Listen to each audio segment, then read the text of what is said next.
नमस्कार प्रिय दर्शकों, एक बार फिर आपका स्वागत है।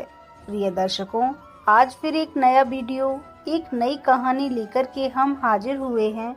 प्रिय दर्शकों, आज की जो कहानी है, आज का जो प्रसंग है, यह बड़ा ही मोटिवेशनल है, बड़ा ही ज्ञानवर्धक है। प्रिय दर्शकों, बूढ़ी चिड़िया ने बताया कि स्त्रियां किस श्राप के कारण पराये पुरुषों में रत रहती हैं। प्रिय दर्शकों, इससे पहले अगर आप हमारे चैनल पर पहली बार आए हैं तो चैनल को सब्सक्राइब करें, बेल आइकन ऑन करें, अच्छे कमेंट किया करें ताकि हर आने वाले वीडियो का नोटिफिकेशन सबसे पहले आपको मिल सके और प्रिय दर्शकों, आप उसका फ़ायदा उठा सकें। तो शुरू करते हैं आज की यह प्यारी सी कहानी, यह प्यारा सा वीडियो। प्रिय दर्शकों, प्राचीन समय की बात है। किसी नगर में एक बड़ा सेठ रहता था। पूरे नगर में उसका घर सबसे आलीशान था। सेठ की पत्नी बड़ी रूपवान थी। पूरे नगर में कोई भी स्त्री सेठ की पत्नी से सुंदर नहीं थी। प्रिय दर्शकों, उस सेठ के घर में एक बट वृक्ष था जिसमें एक बूढ़ी चिड़िया अपना घोंसला बनाकर रहती थी। सेठ और सेठ की पत्नी उस चिड़िया का खूब ध्यान रखते, चिड़िया को हर रोज दाना पानी देते और उसे खूब प्यार करते। प्रिय दर्शकों, सेठ के घर में कई पुरुष नौकर चाकर थे और सेठ व्यापार के काम से कई दिनों के लिए नगर से बाहर जाता रहता था। प्रिय दर्शकों, एक दिन चिड़िया सेठ से कहती है कि सेठ जी, आपको अपनी पत्नी को अकेला छोड़कर नहीं जाना चाहिए। तब सेठ कहता है कि चिड़िया, तुम ऐसा क्यों कह रही हो। प्रिय दर्शकों, तब चिड़िया कहती है कि सेठ जी, यह बात मैं आपको एक कहानी के माध्यम से बताती हूँ, आप ऐसे नहीं समझोगे। मैं आपको एक कहानी सुनाती हूँ। प्रिय दर्शकों, तब सेठ कहता है कि ठीक है चिड़िया, तुम कहानी सुनाओ। तब चिड़िया अपनी कहानी प्रारंभ करती है और कहती है कि सेठ जी, आप इस कहानी को ध्यान से सुनिए और इन बातों को याद रखिएगा। प्रिय दर्शकों, चिड़िया कहानी शुरू करती है। चिड़िया कहती है कि हे सेठ, यह कहानी आज से 5000 साल पुरानी है। जब कलयुग शुरू हो रहा था, निषेध देश के वीरसेन पुत्र नल नाम के एक राजा थे। वे रूप और गुणों से परिपूर्ण होने के साथ साथ सभी तरह के अस्त्र शस्त्रों में उन्हें महारत प्राप्त था, किंतु उन्हें एक चौसठ खेलने की बुरी आदत थी। उसी काल में विदर्भ देश पर भीष्म नाम के एक राजा राज्य करते थे। उन्होंने दमन ऋषि को प्रसन्न कर उनसे वरदान के रूप में 4 संतान प्राप्ति की थी, जिसमें से 3 पुत्र और 1 कन्या थी। पुत्रों के नाम थे दम, दन, दमन और पुत्री का नाम था दमयंती। वह देवी लक्ष्मी के समान रूपवती थी। ऐसा भी माना जाता है कि उस समय तीनों लोकों में दमयंती के समान कोई भी कन्या सुंदर नहीं थी। प्रिय दर्शकों, फिर बूढ़ी चिड़िया कहती है, हे सेठ जी, एक दिन की बात है कि राजा नल अपने राजमहल के उद्यान में टहल रहे थे। उसी समय उनकी नज़र कुछ हंसों पर पड़ी। उसमें से एक सुंदर हंस को नल ने पकड़ लिया। तब हंस ने राजा नल से कहा, हे राजन, अगर आप मुझे छोड़ दो तो मैं विश्व सुंदरी राजकुमारी दमयंती के पास जाकर आपके गुणों का ऐसा वर्णन करूंगा कि वह आपसे ही विवाह करेगी। राजा नल ने भी दमयंती के रूप की चर्चा पहले ही अपने दरबारियों के मुख से सुन चुके थे और मन ही मन दमयंती को पाने की चाहत भी रखते थे। वह उससे विवाह करना चाहते थे। प्रिय दर्शकों, फिर बूढ़ी चिड़िया कहती है, हे सेठ जी, हंस की बातें सुनकर राजा नल ने उसको छोड़ दिया। इसके बाद वे सभी हंस उड़कर राजकुमारी दमयंती उद्यान में चले आए। दूसरी तरफ दमयंती हंसों को अपने महल के उद्यान में देखकर बहुत खुश हुई। वह भी हंसों को पकड़ने के लिए दौड़ने लगी। उसने जिस हंस को पकड़ा तभी वह हंस बोल उठा, हे रानी दमयंती, निषेध देश का एक नल नाम का राजा है। वह राजा बहुत ही सुंदर है, मनुष्यों में उसके समान सुंदर और कोई भी नहीं। वह मानो साक्षात कामदेव का ही स्वरूप है। यदि तुम उनसे विवाह कर लो तो तुम्हारा जन्म और रूप दोनों ही सफल हो जाएगा। जैसे तुम स्त्रियों में सबसे रूपवती हो, वैसे ही राजा नल पुरुषों में सबसे सुंदर हैं। तुम दोनों की जोड़ी उत्तम रहेगी। हंसों की यह बातें सुनकर दमयंती के मन में भी राजा नल से मिलने की लालसा जाग उठी। इसके बाद दमयंती ने कहा, प्रिय हंस, तुम राजा नल तक मेरा प्रेम संदेश पहुंचा दो। प्रिय दर्शकों, फिर बूढ़ी चिड़िया कहती है, हे सेठ जी। फिर हंस ने लौटकर राजा नल को दमयंती का संदेश दिया। इधर दमयंती दिन रात राजा नल का ही ध्यान करती रहती। वह उनसे मिलने को व्याकुल हो रही थी, लेकिन उसे समझ में नहीं आ रहा था कि वह कैसे मिलने जाए, अपने दिल की बात करे। नल के वियोग में दमयंती का शरीर और दुबला होता गया। वह कमजोर सी दिखने लगी। फिर कुछ दिनों के बाद राजा भीष्म ने सोचा कि मेरी पुत्री विवाह योग्य हो गई है, तथा दमयंती के पिता ने उसके स्वयंवर का आयोजन किया, जिसमें सभी देशों के राजाओं को स्वयंवर के लिए बुलाया गया। स्वयंवर का निमंत्रण मिलने के बाद सभी देशों के राजा वहां पहुंचने लगे। उधर जब देवर्षि नारद से सभी देवताओं को भी दमयंती के स्वयंवर का समाचार मिला, तो इंद्र और सभी लोकपाल विदर्भ देश के लिए निकल पड़े। राजा नल को भी संदेश भेजा गया, तो वे भी तुरंत ही दमयंती के स्वयंवर के लिए चल पड़े। प्रिय दर्शकों, फिर बूढ़ी चिड़िया कहती है, हे सेठ जी, नल के रूप को देखकर इंद्र ने रास्ते में ही अपने विमान को खड़ा कर दिया।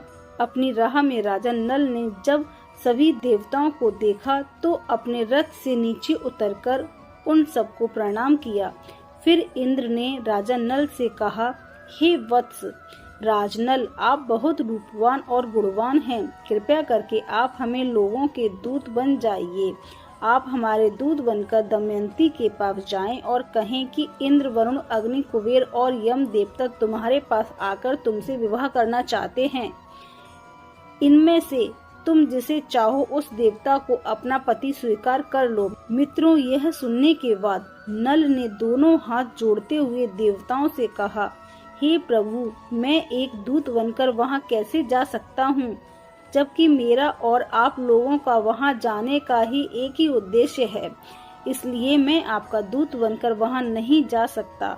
आप लोग कृपया इस विषय में मुझे क्षमा कीजिए। तब देवताओं ने कहा, हे नल, तुम देवताओं का कहा टाल रहे हो, फिर सोच लो। इंद्र की ऐसी कठोर वाणी सुनकर राजा नल देवताओं के दूत बनने को तैयार हो गए और उन्होंने इंद्र की आज्ञा से राजमहल में प्रवेश किया। तब दमयंती और उसकी सहेलियां भी नल के रूप को देखकर मोहित हो गईं और शर्म के मारे कुछ न बोल पा रही थीं। तब नल ने कहा, मैं यहाँ देवताओं का दूत बनकर आया हूँ। हे दमयंती, स्वर्ग के देवता तुम्हारे साथ विवाह करना चाहते हैं। तुम किसी भी एक देवता को चुन लो और विवाह कर लो। यही संदेश लेकर मैं तुम्हारे पास आया हूँ। देवताओं के प्रभाव से मैंने तुम्हारे महल में प्रवेश किया है, इसलिए मुझे कोई देख नहीं पाया। मैंने तुमसे देवताओं का संदेश कह दिया है। अब तुम्हारी जो इच्छा हो वह करो।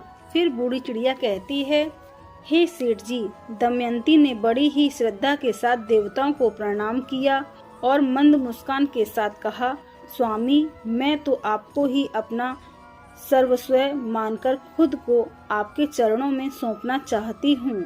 जिस दिन मैंने हंसों की बात सुनी, तब से मैं आपके लिए व्याकुल हूँ। आपके लिए ही मैंने राजाओं की भीड़ इकट्ठी की है।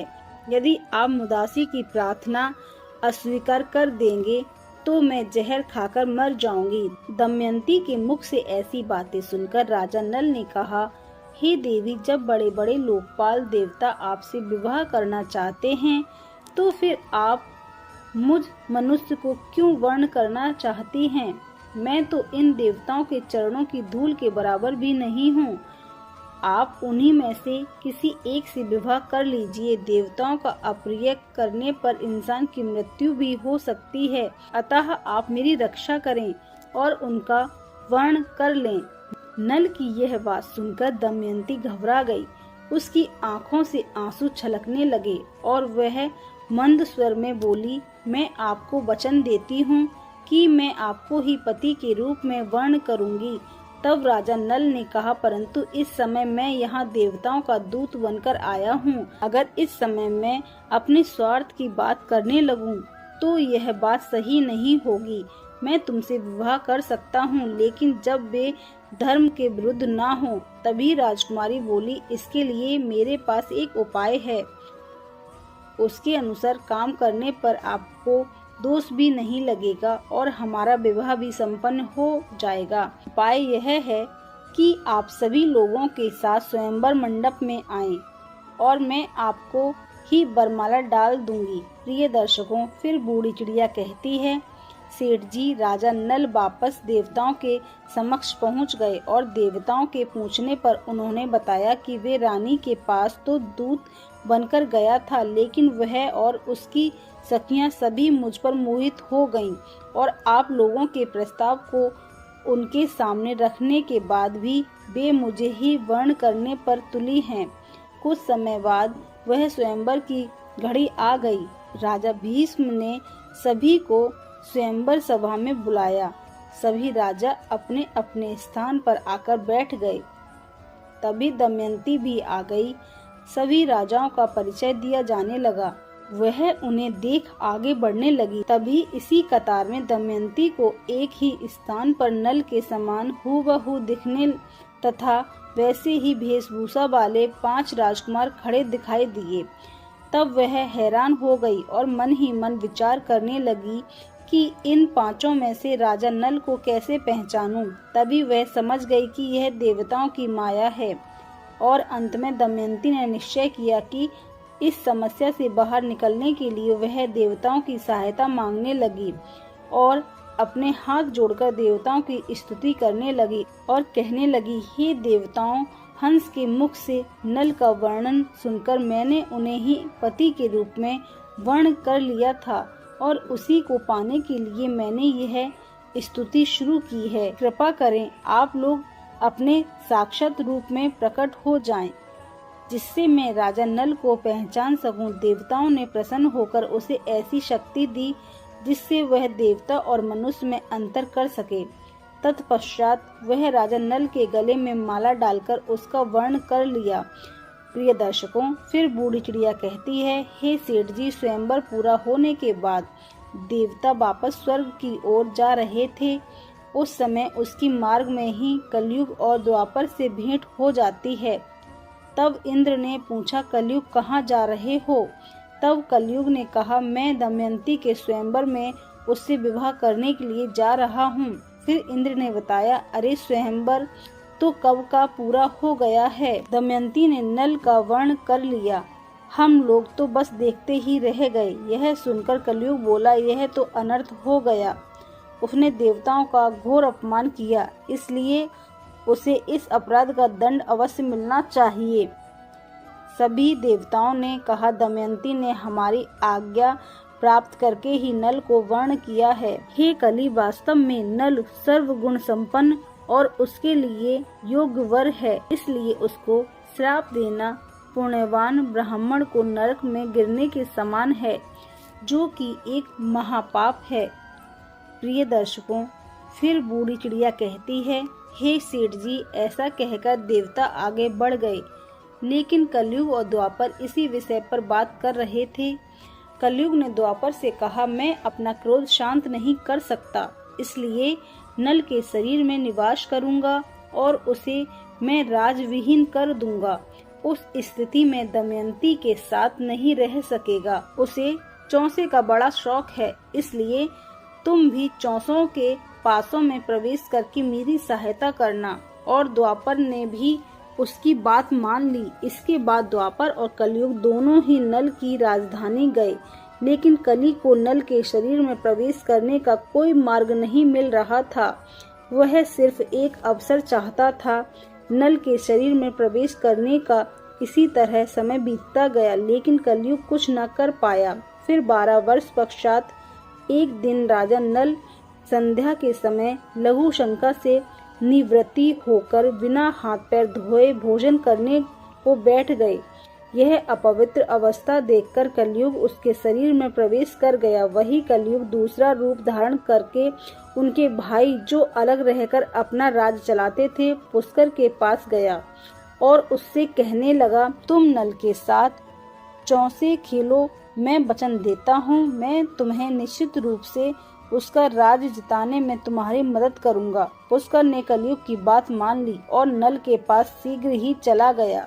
जब पुष्कर ने राजा नल को जुआ में खेलने के लिए ललकारा तो राजा नल दमयंती के सामने उसकी ललकार सह ना सके। प्रिय दर्शकों, फिर बूढ़ी चिड़िया कहती है, हे सेठ जी, राजा नल ने चौसे खेलने का निश्चय किया।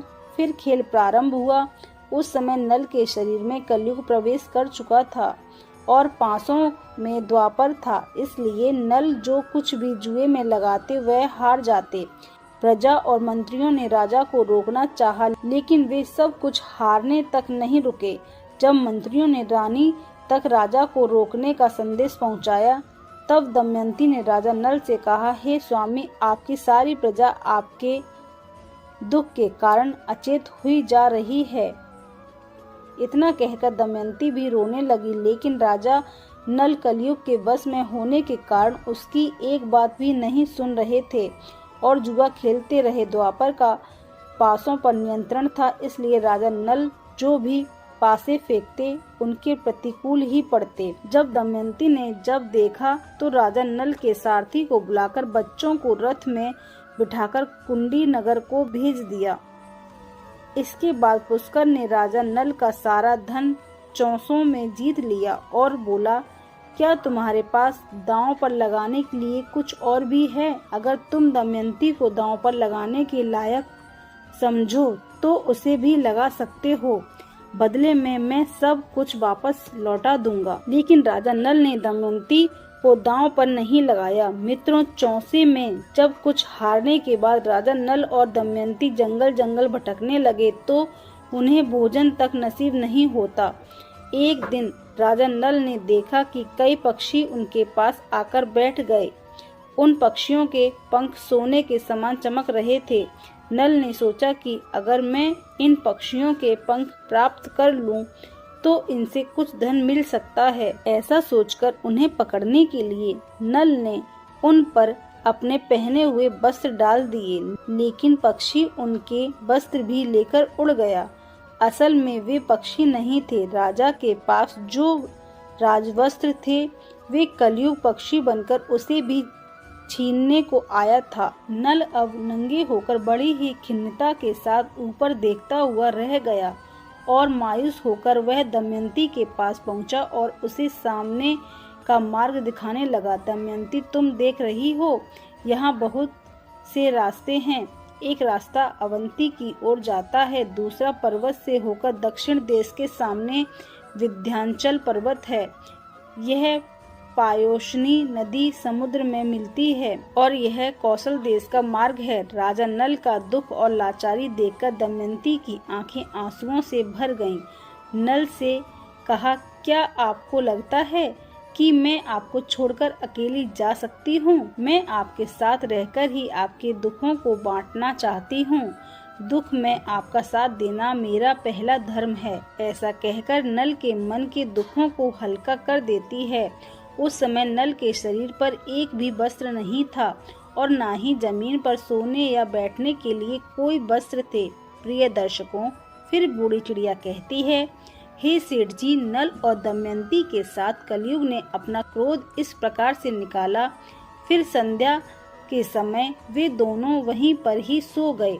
कुछ समय बाद नल गहरी सोच में पड़ गया और मन ही मन कहता है कि यह मुझसे बड़ा प्रेम करती है, प्रेम के कारण ही उसे इतना दुख झेलना पड़ रहा है। फिर राजा नल ने सोचा, कि इसे छोड़कर चला जाऊं तो संभव है कि इसे इन दुखों से राहत मिल जाए और यह चलते चलते अपने पिता के राज्य को चली जाए। यह सोचकर उसने दमयंती की साड़ी से अपना शरीर ढक लिया। दमयंती गहरी निद्रा में थी और नल उसे छोड़कर निकल गए।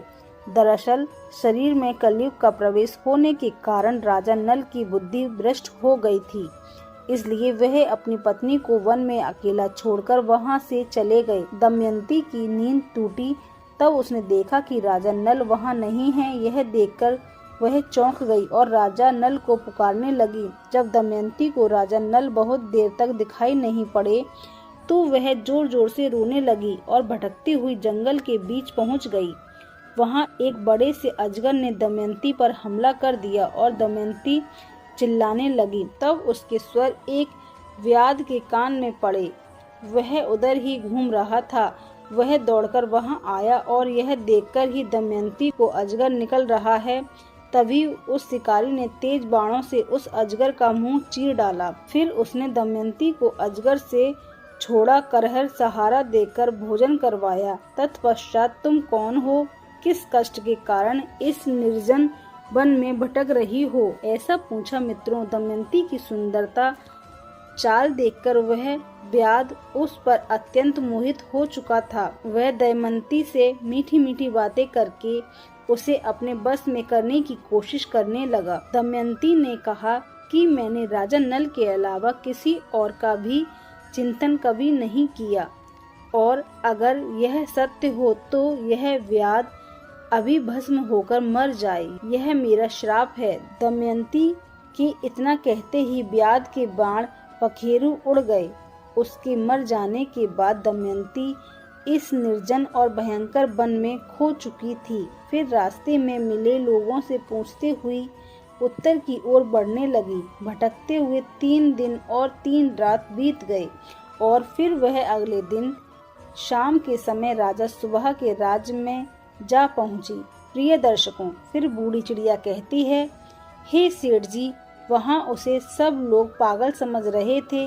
बच्चे उसे परेशान कर रहे थे। तभी उस राज्य की राजमाता की नजर दमयंती पर पड़ी। राजमाता ने अपनी दासी से कहकर उसे अपने पास बुला लिया और उससे पूछा, हे सुंदरी, तुम कौन हो और ऐसा घूमते हुए तुम्हें डर नहीं है? तब दमयंती ने कहा कि एक पतिव्रता स्त्री हूँ, मैं कुलीन हूँ और राजा की धर्म पत्नी हूँ। तब रानी ने कहा, ठीक है, तुम महल में ही रह जाओ। तब दमयंती ने कहा कि मैं यहाँ रह तो जाऊंगी और मेरी 3 शर्तें हैं। मैं किसी का झूठा नहीं खाऊंगी और पैर भी नहीं किसी के दाबूंगी और पराये पुरुषों से बात भी नहीं करूंगी। तब राजमाता कहती हैं, हाँ ठीक है, तुम्हारी शर्तें मंजूर हैं। प्रिय दर्शकों, फिर बूढ़ी चिड़िया कहती है, हे सेठ जी, वहीं दूसरी तरफ राजा नल जंगल में भटक रहा था तो उसी समय जंगल में आग लगी। तब सभी नल को किसी के चिल्लाने की आवाज आ रही थी। वह उस तरफ दौड़ पड़ा। वहां पहुंचकर उसने देखा कि नागराज कुंडली मारकर बैठे हुए हैं। उसने नल से कहा, राजन, मैं करकोटक नाम का सर्प हूँ। मैंने नारद मुनि को धोखा दिया था, इसलिए उन्होंने सांप बना दिया है। जब तक राजा नल तुम्हें उठा ना लें तब तक यहीं पड़े रहना। उठाने पर ही तुम्हें इस श्राप से मुक्ति मिल जाएगी। उनके श्राप के कारण कई सालों से मैं यहाँ से एक भी कदम आगे नहीं बढ़ा है। हे राजन, तुम मेरी रक्षा करो, फिर मैं तुम्हारे हित की बात बताऊंगा और तुम्हारा मित्र बन जाऊंगा। मेरे बदन से मत डरो, मैं अभी हल्का हो जाता हूँ। और देखते ही देखते नागराज अंगूठे के बराबर हो गए। इसके बाद नल उसे उठाकर जंगल से बाहर ले आए। फिर करहर कोटक ने कहा, हे राजन, अब तुम अभी मुझे जमीन पर मत रखना, कुछ कदम गिनकर चलो। तब राजा 1 2 3 करते हुए राजा नल ने यूं ही पृथ्वी पर 10वां कदम रखा। तभी करकोटक ने उसे डस लिया। उसका नियम था कि जब भी कोई 10 बोले वह दंश करता था। प्रिय दर्शकों, तब वह राजा नल अचंभित रह गए। और फिर करकोटक ने कहा, हे राजन, तुम्हें कोई पहचान ना सके इसलिए मैंने डस के तुम्हारा रूप बदल दिया है। कलयुग ने तुम्हें बहुत दुख दिया था, अब मेरे विष के कारण वह तुम्हारे शरीर में बहुत दुखी रहेगा। तुमने मेरी रक्षा की है, मेरे विष के कारण तुम्हें हिंसक पक्षी, पशु या फिर शत्रु का भी कोई भय नहीं रहेगा। अब तुम पर किसी भी विष का प्रभाव नहीं होगा और युद्ध में हमेशा तुम्हारी जीत होगी। करकोटक ने राजा नल को दिव्य वस्त्र भी दिए और फिर वहां से अंतर्ध्यान हो गया। प्रिय दर्शकों, फिर बूढ़ी चिड़िया कहती है, हे सेठ जी। के बाद राजा नल वहां से चलते हुए राजा रथ उपवन की राजधानी अयोध्या में पहुँचे। फिर उन्होंने दरबार में पहुंचकर राजा से कहा, मेरा नाम बाहुक है, मैं घोड़ों को हाँकने और उन्हें तरह तरह की चालें सिखाने का काम करता हूँ। गढ़ विद्या में मेरा जैसा निपुण इस समय पृथ्वी पर कोई और भी नहीं है। बाहु की बातें सुनकर उसे राजा अपने पास रख लेते हैं। उन दोनों की अच्छी मित्रता बन जाती है। राजा नल ऋतुपर्ण को गुण विद्या सिखाते हैं और ऋतुपर्ण नल को चौसे का खेल सिखाते हैं। अब इसी तरह कुछ दिन बीत जाते हैं। प्रिय दर्शकों, उधर जब राजा विदर्भ को यह समाचार मिला, उनके दामाद नल और पुत्री दमयंती राजपाट विहीन होकर वन में चले गए हैं, तब उन्होंने सुदेव नाम के एक ब्राह्मण को नल और दमयंती का पता लगाने के लिए 6 दिन रेस के राज्य में भेज दिया। उसने एक दिन राजमहल में दमयंती को देख ही लिया। उस समय राजा के महल में कोई धर्म कर्म या कार्य हो रहा था। दमयंती सुनंदा के साथ बैठकर वह कार्यक्रम देख रही थी। इस समय सुदेव दमयंती के पास गया और उससे बोला, मैं तुम्हारा भाई का मित्र हूँ, मैं तुम्हारे भाई की आज्ञा से तुम्हें यहाँ ढूंढने आया हूँ। तब दमयंती ने उसे भी पहचान लिया। वे सबका कुशल मंगल पूछने लगी और पूछते पूछते रो पड़ी। तब सुनंदा दमयंती को रोता देख घबरा गई और उसने अपनी माता के पास जाकर उन्हें सारी बात बताई। राजमाता तुरंत अपने महल से बाहर निकल कर आई और ब्राह्मण के पास जाकर पूछने लगी, हे सुदेव, यह किसकी पत्नी है, किसकी पुत्री है, अपने घर वालों से यह बिछड़ कैसे गई? तब सुदेव ने उसका पूरा परिचय राजमाता को दिया। इसके बाद सुनंदा ने अपने हाथों से दमयंती को स्नान कराया, जिससे उसकी बहू के बीच का लाल चिन्ह चंद्रमा के समान प्रकट हो गया। उसके ललाट का वह तिल देखकर सुनंदा व राजमाता दोनों ही रो पड़े, क्योंकि राजमाता दमयंती की मौसी थी और उसने यह बात उनसे छुपाई हुई थी। प्रिय दर्शकों, फिर बूढ़ी चिड़िया कहती है, हे सेठ जी। फिर दमयंती अपने पिता के घर को चली जाती है और रोते हुए गिड़गिड़ाते हुए उनसे प्रार्थना करती है वे उसके पति नल को ढूंढ लें। अपनी पुत्री की बात सुनकर राजा भीष्म सुदेव को बुलाते हैं और राजा नल की खोजने की योजना बनाते हैं। उस समय दमयंती सुदेव से कहती है, हे सुदेव, हो सकता है कि मेरे पति शर्म के मारे तुमसे ना मिले हों और गुप्त रहकर अपना जीवन व्यापन कर रहे होंगे। तब तुम उनसे कहना कि वाह रे मेरे प्यारे छलिए, तुम मेरी साड़ा वस्त्र फाड़कर चले गए। आपकी दासी उसी अवस्था में आपका इंतजार कर रही है। प्रिय दर्शकों, ब्राह्मण को ढूंढने निकल पड़े। बहुत दिनों के बाद एक ब्राह्मण वापस आया। उसने दमयंती से कहा, मैंने राजा रथपुर को एकांत में बुलाया। बाहुक शरीर से अत्यंत कुरूप और उसके हाथ छोटे छोटे थे। वह लंबी लंबी सांस लेकर रोता हुआ मुझसे कहने लगा, उच्च कुल की स्त्रियों के पति उन्हें छोड़ भी देते हैं तो फिर भी वे अपने सील की रक्षा करती हैं। क्या मति भ्रष्ट करने वाला पुरुष उस समय विपत्ति के कारण दुखी और अचेत था, इसलिए उस पर क्रोध करना उचित नहीं। जब वह अपनी प्राण रक्षा के लिए जीविका चला रहा था, तब पक्षी भी उसके वस्त्र लेकर भी उड़ गए। प्रिय दर्शकों, फिर बूढ़ी चिड़िया कहती है, हे सेठ जी। जब ब्राह्मण ने यह बातें दमयंती से कही, उसकी आंखों में आंसू भर गए। रोते हुए उसने अपनी माता को सारी बात बताई। तब दमयंती की माता ने कहा कि यह बात वह अपने पिता से ना कहे, मैं सुदेव ब्राह्मण को इस काम के लिए भेजती हूँ। तब दमयंती ने सुदेव से कहा, सुदेव, आप जल्द से जल्द अयोध्या नगरी पहुँचें और वहां पहुंचकर राजा ऋतुपर्ण से कहना कि दमयंती फिर से स्वयंवर कर पति को चुनाव करना चाहती है। वहां बड़े बड़े राजा और राजकुमार आ रहे हैं और स्वयंवर की तिथि कल की ही है, इसलिए अगर आप पहुंच सकें तो वहां चले जाइए, जिन्हें अथवा मरने का किसी को पता नहीं है। इसलिए राजकुमारी दमयंती कल शाम से पहले ही पति का वर्णन करने लगती है। यह बात सुनकर सुदेव अयोध्या गए और उन्होंने राजा ऋतुपर्ण से यह बातें बताईं। सुदेव की बातें सुनकर राजा ने बाहु को बुलाया और कहा, हमें जल्द से जल्द विदर्भ देश में पहुंचना है। प्रिय दर्शकों, ऐसी बातें सुनकर जैसे नल का कलेजा ही फट गया हो और उसने सोचा कि यह संभव नहीं है कि दमयंती दूसरा विवाह करना चाहती है। फिर नल और ऋतुपर्ण शीघ्रता से रथ में बैठकर विदर्भ में आते हैं। घोड़े की चाल से दमयंती को पता लग जाता है कि हो ना हो इस रथ का सारथी स्वयं राजा नल ही है। जब उसने खिड़की से बाहर झांककर देखा तो एक कुरूप व्यक्ति घोड़ों की सेवा कर रहा था। दमयंती को पता लग गया कि वही राजा नल है। वह दौड़ते हुए उनके पास गई और उसे गले से लगा लिया। तभी बाहुक ने करकोटक नाग के जो वस्त्र पहने हुए थे उसे उतार दिए और पत्नी के सच्चे प्रेम के कारण कलयुग का असर समाप्त हो गया, जिस कारण से वह राजा नल के शरीर से बाहर आता है और दमयंती का पति के प्रति प्रेम भाव देखकर उसे अत्यधिक घृणा हो जाती है।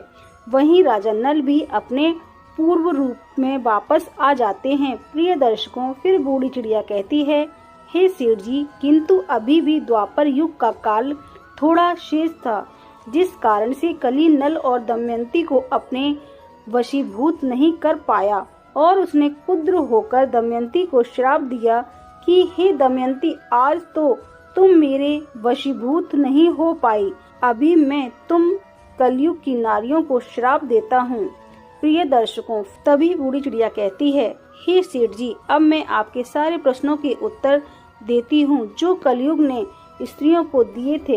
हे सेठ जी, कलयुग कहता है, यह स्त्रियां आलसी बन जाएंगी, देर से उठेंगी, पति के साथ ही भोजन करेंगी, वे अपने पति से कभी भी संतुष्ट नहीं रहेंगी और गुण अधिक धन की लालची बन जाएंगी। अतः कलयुग में स्त्रियों का राज हो जाएगा। हर घर की पुत्र वधू काम के लिए घर से बाहर जाएंगी। धन की प्राप्ति होने से वैश्य चरणी बन जाएंगी। उन्हें पति से ज्यादा पराये पुरुष अधिक पसंद होंगे। वे सही समय पर विवाह नहीं करेंगी तथा स्त्री को जो मां बनने का वरदान मिला है उसका भी अपमान करेंगी और स्वयं बच्चों को जन्म देना नहीं चाहेंगी। हे सेठ जी, कलयुग की स्त्रियां कम वस्त्र परिधान करेंगी, उनका प्रेम भी झूठा होगा, बाल कटवाएंगी, ठीक से बच्चों और परिवार की परवरिश भी नहीं करेंगी तथा अपने घर के वृद्ध लोगों को घर से बाहर निकाल देंगी। हे सेठ जी, कुंवारी कन्या वह भी विवाह पहले गर्भवती हो जाएंगी, उनका पूजा पाठ में मन नहीं लगेगा, केवल दिखावे के लिए ईश्वर की प्रार्थना करेंगी। किंतु जो लोग धर्म का पालन करते हुए ईश्वर का नाम स्मरण करते हैं उन्हें मुक्ति मिल जाती है। जो स्त्री पति और ईश्वर सेवा सच्चे मन से करती है वह देवी समान पूजनीय रहेगी। उन पर मेरा आशीर्वाद सदैव बना रहेगा। प्रिय दर्शकों, हमारी आज की कहानी यहाँ समाप्त होती है। हम उम्मीद करते हैं कि आपको हमारी आज की यह कहानी, आज का यह वीडियो पसंद आया होगा और आप इससे ढेर सारी प्रेरणा लेंगे। मिलते हैं अगली ज्ञान चर्चा के साथ अगले वीडियो में। तब तक के लिए नमस्कार, धन्यवाद।